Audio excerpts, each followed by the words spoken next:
আপনি কি কখনো ভেবেছেন যার কাছে সবকিছু আছে সে আর কি চাইতে পারে? যার কাছে অপরিসীম ধন সম্পদ আছে, যার কাছে ক্ষমতা আছে, যার কাছে জ্ঞান আছে, যার সামনে দেবতা পর্যন্ত উপস্থিত হন, সে আর কি চাইবে?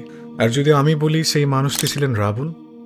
হ্যাঁ, সেই রাবণ যিনি ছিলেন অসাধারণ পণ্ডিত, মহাজ্ঞানী, পরম শিবভক্ত এবং সোনার লঙ্কার সম্রাট। আমি সম্প্রতি রাবণের রচিত শিব তাণ্ডব স্তোত্র পড়ছিলাম কিছুদিন আগে। শিবের প্রতি ভক্তির এমন আগুনে প্রকাশ, মানে রাবণের মনোভাব, সেটা খুব কমই দেখা যায় ভক্ত সমাজে।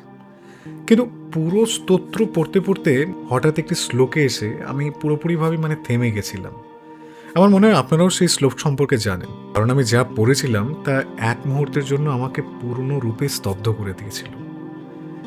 এত জ্ঞান, এত শক্তি, এত ঐশ্বর্য, সবকিছু থাকার পরও রাবণ তার আরাধ্য মহাদেব শিবের কাছে এমন একটি প্রার্থনা করেছিলেন যা আজও আমাদের প্রত্যেকের জীবনের সঙ্গে গভীরভাবে জড়িয়ে আছে।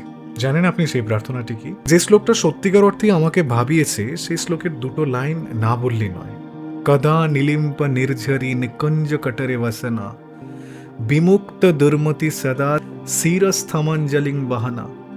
এখন এই শ্লোকের অর্থটা একটু বুঝবো, তবে তার আগে একবার ভেবে দেখুন এই কথাগুলো কে বলছেন। এগুলো বলছেন সেই মহাপণ্ডিত জ্যোতিষবিদ যিনি ইচ্ছা করলে গ্রহ নক্ষত্রের অবস্থাও বদলে দিতে পারতেন, যেটা আমরা রামায়ণে জানি রাবণের শক্তি সম্পর্কে, যেখানে বাল্মীকি উল্লেখ করছেন যিনি শনিদেবকেও নিজের অধীনে বন্দী করে শৃঙ্খলে আবদ্ধ করে রেখেছিলেন, যিনি 4টি বেদ, অসংখ্য পুরাণ এবং স্মৃতিশাস্ত্রের অধিকারী ছিলেন, যিনি নিজের আরাধ্য দেবতার জন্য নিজের মাথাও কেটে তার চরণে অর্পণ করতে প্রস্তুত ছিলেন। এমন একজন মানুষ যখন প্রার্থনা করেন, কৃতপক্ষে তিনি কি চান? প্রথমে তিনি বলেন, কাদা নীলিম্পা নির্ঝরি নিকুঞ্জ কটবা বাসনা। এই শ্লোকের মানেটা হচ্ছে, হে প্রভু, কবে সেই সময় আসবে যখন আমি কোনো নির্জন কুটিরে, কোনো ঘন অরণ্যে, ঝর্ণার ধারে একান্তে বসবাস করতে পারব। এবার ভেবে দেখুন ভালোভাবে, যিনি সোনার লঙ্কার অধিপতি, যার কাছে রাজপ্রাসাদ, ঐশ্বর্য, ক্ষমতা সবই ছিল পরিপূর্ণভাবে, কিন্তু কেন একটি নির্জন অরণ্যে গিয়ে থাকতে চাইছেন রাবণ? পরবর্তীতে শ্লোকের মাধ্যমে আবার তিনিই বলছেন, বিমুক্ত দুর্মতি সদা। হে প্রভু, আমার কুদৃষ্টি, কুবুদ্ধি এবং অশান্ত মন থেকে আমাকে চিরদিনের জন্য মুক্ত করুন।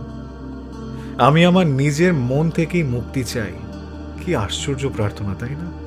মানুষ সাধারণত ঈশ্বরের কাছে ধন চায়, সাফল্য চায়, ক্ষমতা চায়, সন্তান চায়, দীর্ঘ জীবন চায়, কিন্তু রাবণ চাইছেন মানসিক শান্তি। কেন? তার তো কোনো কিছুর অভাব ছিল না। রামায়ণ পড়লে আমরা দেখতে পাই রাবণের স্ত্রী সংখ্যা ছিল প্রায় 14,000, সোনার লঙ্কা ছিল, চতুর্বেদী পণ্ডিত ছিলেন তিনি, তাও তার মানসিক শান্তির অভাব। পরবর্তীতে তিনিই আবার বলছেন, রাবণই আবার শ্লোকের পরবর্তীতে বলছেন, শিরস্ত মঞ্জলিং বহন। তার মানে, আমি চাই আমার 2 হাত সর্বদা অঞ্জলি মুদ্রায় আমার মস্তকের উপরে যুক্ত থাকুক। আমি যেন নিরন্তর আপনার তপস্যা করি, আপনার ধ্যান করি এবং আমার নিজের মন, নিজের চিন্তা ও নিজের কুবুদ্ধি থেকে মুক্ত হয়ে যায়। আর ঠিক এখানেই লুকিয়ে আছে সেই প্রশ্নের উত্তর। যার কাছে সবকিছু আছে সে আর কি চাইতে পারে, তাই না? উত্তর হলো, যার কাছে সবকিছু আছে তার কাছেও মনের শান্তির অভাব থাকতে পারে। উনি ভগবদ গীতাতে কৃষ্ণ অর্জুনকে একটি গভীর সত্য বলেছিলেন, বন্ধুরা, আত্মানস্য যেন আত্মাই ভাত্মনা জিতাহ, অনাত্মানস্তু শত্রুত্বে বর্তেত আত্মাইব শত্রুবৎ। ভগবদ গীতা 6 অধ্যায় 6 নম্বর শ্লোক। অর্থাৎ, যে ব্যক্তি নিজের মনকে জয় করেছে তার মনই তার সবচেয়ে শ্রেষ্ঠ বন্ধু, আর যে নিজের মনকে জয় করতে পারেনি সেই মনই তার সবচেয়ে বড় শত্রু হয়ে ওঠে। একবার ভালো করে ভেবে দেখুন, পৃথিবীর সবচেয়ে বড় যুদ্ধ বাইরে কারো সঙ্গে নয়, নিজের মনের সঙ্গে হয়, নিজের লোভের সঙ্গে হয়, আর নিজের অহংকারের সঙ্গে। আর এই কারণেই এই যুদ্ধটা সবচেয়ে কঠিন। যখন রাবণের মতো একজন মহাজ্ঞানী, পরম ভক্ত এবং অসীম শক্তিধর ব্যক্তিও মহাদেবের কাছে নিজের কুবুদ্ধি ও অশান্ত মন থেকে মুক্তি প্রার্থনা করেন, আর অন্যদিকে শ্রীকৃষ্ণ বলেন মানুষের মনই তার সবচেয়ে বড় বন্ধু, আবার সেই মনই তার সবচেয়ে বড় শত্রু।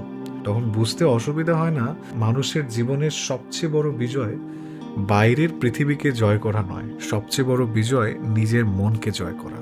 তাই আবারও সেই প্রশ্নটি আপনাকে করে শেষ করছি।